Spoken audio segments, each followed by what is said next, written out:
नमस्कार, स्वागत है आपका। टीएनपी न्यूज देख रहे हैं आप और मैं हूं आपके साथ शाहनवाज मिर्जा। बिहार इन दिनों हिंसा की आग में जलता हुआ नजर आ रहा है, तो वहीं पर सियासी बयानबाजी भी अब लगातार तेज होती हुई दिखाई दे रही।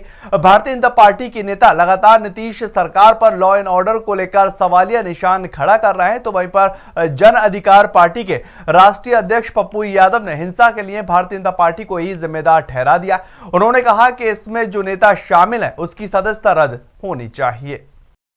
सब कुछ कोलैप्स कर गया, उससे परेशानी है।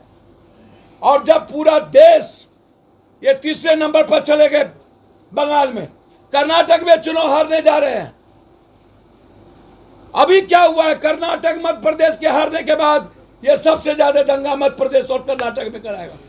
जैसे ये हारेगा दंगा शुरू करवाएगा कर्नाटक में, ये मध्य प्रदेश में, और बिहार की भूमि को इसने चुना है।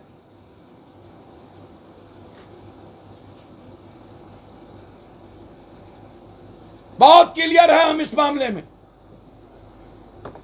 पप्पू यादव से बड़ा राम भक्त और कृष्ण भक्त, वाल्मीकि, संत रविदास, सावित्री भक्त, शिव भक्त कोई नहीं हो सकता। आगे बात बिहार के मुजफ्फरपुर की करेंगे। मुजफ्फरपुर के अंदर रामनवमी पर दो पक्षों के बीच में तनाव की खबर सामने आई और यहां पर उपद्रवियों ने सकरा थाना क्षेत्र के रामपुर बखरी के अंदर एक घर के अंदर आग लगा दी और आग के हवाले उस घर को कर दिया, जिसके बाद दो समुदाय के बीच में तनाव बढ़ गया और इससे काबू करने के लिए पुलिस को काफी ज्यादा मशक्कत करनी पड़ी और पुलिस ने पूरे इलाके को छावनी में तब्दील कर दिया। पुलिस पूरे दल बल के साथ क्षेत्र के अंदर गश्त करती रही और पुलिस अराजक तत्वों पर पैनी नजर बनाए हुए है। स्थिति सामान्य है, जैसा कि आप देख पा रहे हैं। दोनों पक्षों के साथ बैठ करके दोनों पक्षों के साथ वार्ता की गई है, दोनों पक्षों की समस्याओं को सुना गया है और स्थिति बिल्कुल सामान्य है। जो भी असामाजिक तत्व हैं, जो विधि व्यवस्था को खराब करने का प्रयास करेंगे, डेफिनेटली पुलिस प्रशासन उनके साथ कठोरता से कार्रवाई करेगी, एफआईआर दर्ज करेंगे और अग्रेतर विधि सम्मत कार्रवाई हम लोग करेंगे। केंद्रीय गृह मंत्री अमित शाह 2 दिवसीय दौरे पर बिहार गए हैं और वहीं पर उनके दौरे को लेकर प्रदेश की सियासत काफी ज्यादा गर्मा चुकी है। भाकपा माले विधायक महबूब आलम ने बीते दिनों हुए दंगे पर बात करते हुए भारतीय जनता पार्टी पर निशाना साधा है और उन्होंने कहा कि इन दंगों को फैलाने में भारतीय जनता पार्टी का यही हाथ है, लेकिन हम इससे चलने नहीं देंगे। और इसके अलावा उन्होंने पुलिस और प्रशासन की कार्यप्रणाली पर सवालिया निशान खड़े किए हैं। धारा 144 लगाने के लिए सक्षम अथॉरिटी या तो हम हैं या फिर अनुमंडल अधिकारी हैं। मेरे द्वारा या फिर अनुमंडल पदाधिकारी के द्वारा अभी तक 144 कहीं भी नहीं लगाई गई है। ऐसी अपुष्ट सूचनाएं प्राप्त हो रही थी। हम जो है मीडिया के माध्यम से इस बात को भी जो है रखते हैं कि कभी भी 144 नहीं लगाया गया है। एकाध न्यूज मतलब वायरल हम देख रहे हैं, एकाध एसआई का कुछ मतलब वीडियो आ रहा है कि आगे बात बिहार के भागलपुर की करेंगे। भागलपुर जगदीशपुर थाना क्षेत्र के जमगांव में बालू बेचने को लेकर हुए विवाद में दबंगों ने एक युवक की पिटाई कर दी है। दरअसल सड़क किनारे से बालू निकालकर भेजा जा रहा था, जिसको लेकर युवक ने विरोध किया और सड़क के किनारे से अगर बालू निकालकर बेची जाएगी तो सड़क टूट जाएगी, जिस पर दबंगों ने युवक की पिटाई कर दी और इसके बाद ग्रामीणों ने इसे इलाज के लिए जगदीशपुर अनुमंडल अस्पताल में भर्ती करवाया, जहां उसका इलाज चल रहा है।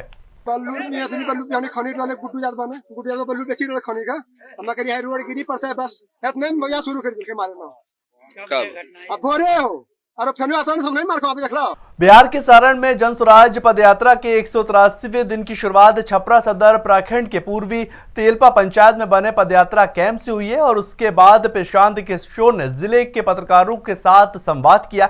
जन स्वराज पदयात्रा के दौरान उन्होंने सीएम नीतीश कुमार पर हमला करते हुए कहा कि बिहार में विशेष राज्य का दर्जा देने की मांग नीतीश कुमार और अन्य दल भी करते रहे जब तक उसका राजनीतिक फायदा हो। नीतीश जब केंद्रीय विपक्ष में होते हैं तब वो विशेष राज्य की मांग करते हैं। नीतीश कुमार के 17 साल के शासनकाल में 15 साल वो भारतीय जनता पार्टी के साथ सरकार में रहे और उन 15 सालों में करीब 10 साल भारतीय जनता पार्टी केंद्र में रही। उसके बाद नीतीश कुमार ये कहते हैं कि केंद्र सरकार बिहार को विशेष राज्य का दर्जा नहीं दे पा रही। उन्होंने ये भी कहा कि आज विशेष राज्य की मांग को राजनीति से जोड़ दिया गया है। चुनाव में काटे जाने वाला, व्यवस्थित तरीके से काटे जाने वाला पीसी, अफसरशाही से लोग इतने परेशान हैं कि चाहे आप गरीब हो, अमीर हो, रसूख वाले हो, जनप्रतिनिधि हैं, हर व्यक्ति मान रहा है कि बिहार में अफसर ही चला रहे हैं, अफसरशाही है, अफसरों का जंगल राज है।